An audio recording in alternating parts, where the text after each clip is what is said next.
Hello and welcome back to your English class. You already noticed that there is a sub here today, and so they are sharing this video with you. I'm going to go over today's assignment and I'm going to read one of the sections. Today is the last reading assignment for The Great Gatsby.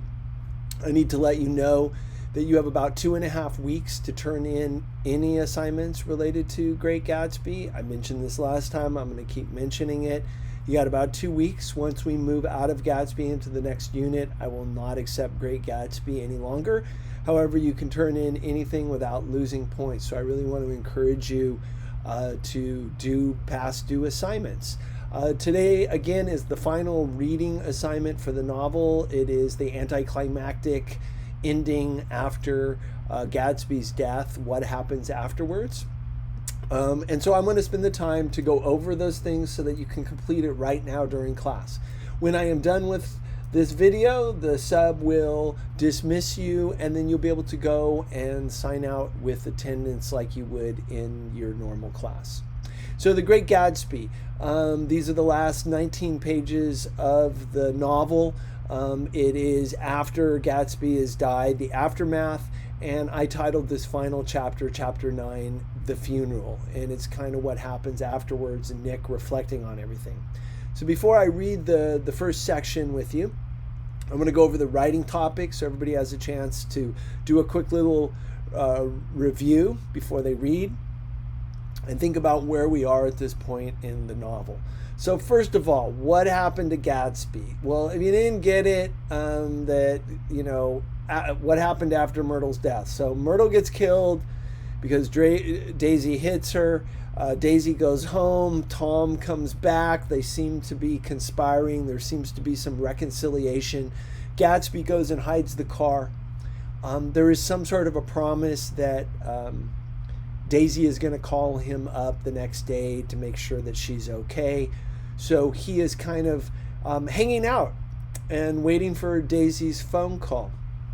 What happened to Gatsby was he decided, the next day to just go out and kick back in his swimming pool and think about things, right? Doesn't seem like Daisy's going to divorce, but he's still waiting for her call because he's concerned for her well-being. And so he's kicking back in the pool on his raft, and George Wilson steps out of the trees, shoots Gatsby, and then shoots himself. If you haven't read those sections about how that came to happen, please read that part. I won't be discussing exactly how it came to be, but I'm going to give you a hint that Tom played a big part in this, that Tom actually pointed George in that direction.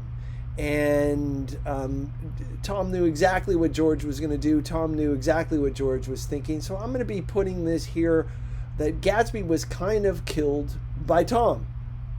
Tom told George, I know who owns the car. And we know the whole reason why this all occurred. So I want you to be thinking about what actually happened to Gatsby. Boy, he was murdered by a person he's never met, didn't even know the guy or his wife, had no idea who that guy was, just came out of nowhere and killed him, right? So being able to understand how did George find Gatsby, what happened after Myrtle's death. So George goes a little bit crazy, starts talking about the eyes of Dr. T.J. Eckelberg as being God.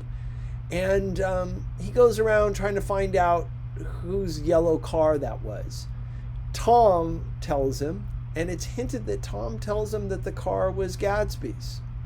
Now, I want you to understand a number of things here in that moment. First of all, Tom is already aware of the fact that it was Daisy who was driving. He finds out. We also know that the only reason George is trying to find this guy is not because necessarily he hit Myrtle, but he believes that this is the guy who's been cheating on him, cheating with his wife. And Tom knows who that is. So this idea that Tom points him in that direction and George finds out who owns the car, knows who he is, and goes out and shoots Gatsby. Although Gatsby isn't the guy that hit his wife, Gatsby isn't the one that was cheating with his wife. Gatsby had nothing to do with it. He's completely innocent in the whole thing, and he is killed by this guy. He is killed by the selfishness of Daisy, by the selfishness of Tom, and their wealth, and how everybody is disposable to them. So I would like to read the first section of chapter 9 in class. So you can be reading along. You should be able to write a little bit here. Remember what happened. He dies in the swimming pool on the raft. After Myrtle's death, George goes looking around to try to find the car. Tom points him in that direction. He finds where Gadsby is through visiting garages. Tom tells him, he comes out there and shoots him. Okay. So now, after he's dead, the laden mattress moved irregularly down the pool. We have this image. I wanted you to think about the graphic image of this. We now have the funeral. So what happens after Gadsby dies? And I want you to think about this. Everybody knew Gadsby. Everybody went to Gadsby's party, right? He was like one of the most well-known guys in the whole city that nobody met. So what would his funeral be like? So explain how Nick becomes the Gadsby expert. I'm going to read this. Please read along. Then you can write a summary and think about Nick as the Gadsby expert. After 2 years, I remember the rest of that day and the night and the next day only as an endless drill of police and photographers and newspaper men in and out of Gadsby's front door. So how long ago did this all happen? 2 years ago. Nick is reflecting on something that happened 2 years in his past. So this was the summer 2 years ago. And he says that even now, 2 years later, all I can remember of that day, of the funeral day, of that time, was that it was like newspapers and photographers and policemen there. A rope stretched across the main gate and a policeman by it kept out the curious. But little boys soon discovered that they could enter through my yard, and there were always a few of them clustered, open-mouthed, about the pool. So little boys figure out they can sneak in by going through Nick's place, and they all go stare at the pool because that's where the guy was shot. Someone with a positive manner, perhaps a detective, used the expression madman as he bent over Wilson's body that afternoon. And the adventitious authority of his voice set the key for the newspaper reports next morning. Most of those reports were a nightmare, grotesque, circumstantial, eager, and untrue. When Michaelis' testimony at the inquest brought to light Wilson's suspicions of his wife, I thought the whole tale would shortly be served up in a racy pasquinade. But Catherine, who might have said anything, didn't say a word. So remember, Catherine is Myrtle's sister, and she knew that Tom was cheating. And although all this investigation was going on, Catherine never ratted her out. She showed a surprising amount of character about it, too. Looked at the coroner with determined eyes under that corrected brow of hers and swore that her sister had never seen Gadsby, that her sister was completely happy with her husband, that her sister had been into no mischief whatsoever. She convinced herself of it and cried into her handkerchief as if the very suggestion was more than she could endure. So Wilson was reduced to a man deranged by grief in order that the case might remain in its simplest form, and it rested there. But all this part of it seemed remote and unessential. I found myself on Gadsby's side and alone. From the moment I telephoned news of the catastrophe to West Egg Village, every surmise about him and every practical question was referred to me. At first I was surprised and confused. Then, as he lay in his house and didn't move or breathe or speak upon hour, it grew upon me that I was responsible because no one else was interested. Interested, I mean, with that intense personal interest to which everyone has some vague right at the end. What does that mean? That he's laying there dead in his house and Nick's the only one there. He's the only one who cares.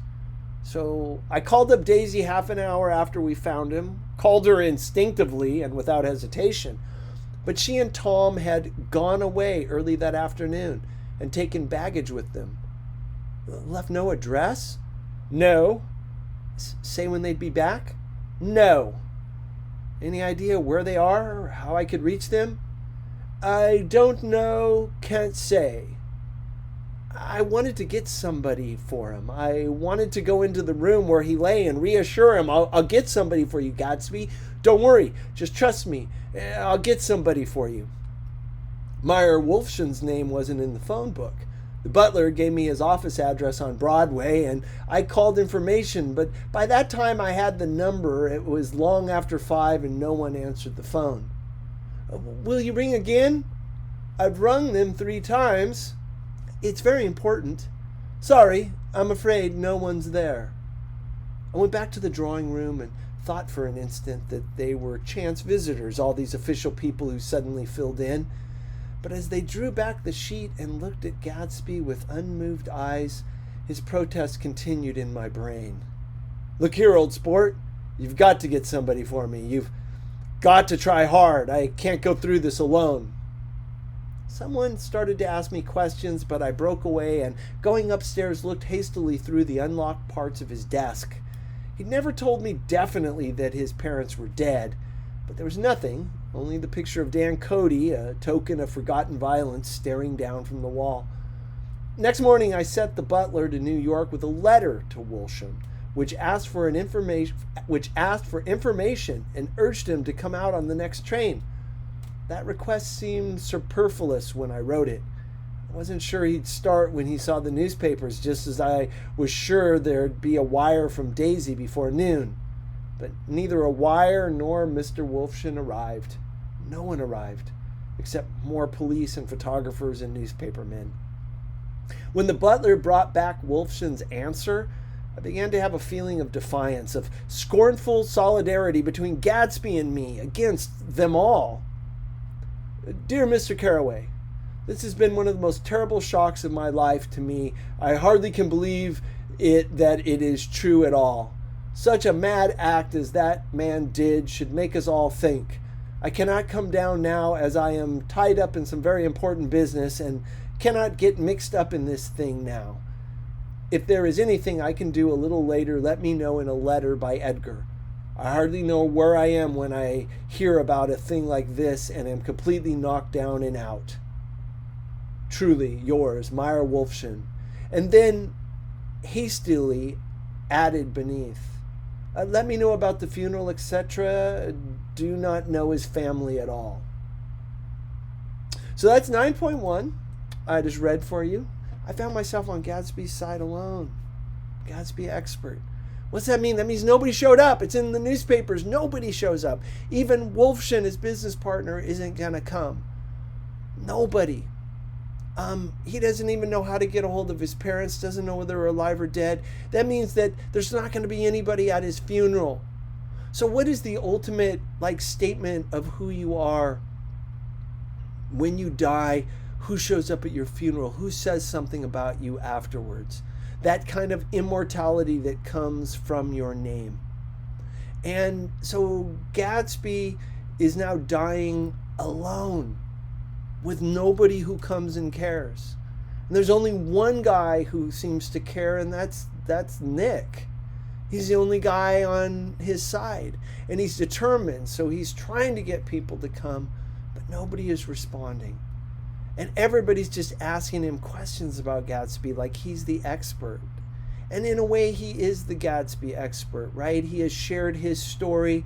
He is defending Gatsby. And you could tell at this point in the story that Nick desperately wants to make Gatsby seem like an okay guy, because everybody's bad talking him. Right now, Gatsby was the one cheating with Myrtle. Gatsby was the one that ran over Myrtle. Gatsby kind of deserved to die, and all this guy was a madman. You can't blame him. His wife was killed and was cheating with this guy. The guy deserved to die. And did you hear the rumors? He's just a filthy bootlegger who threw these crazy parties. Suddenly he's this bad guy. When we know the story, his story was about true love. His story was about a romantic notion.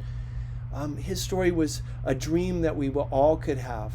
But now in the aftermath of all of it, Daisy never planned to call him back. Daisy packed up and they took off, ran away. That's right, she ran over somebody and killed him, but because she was wealthy, she could get packed up and taken away.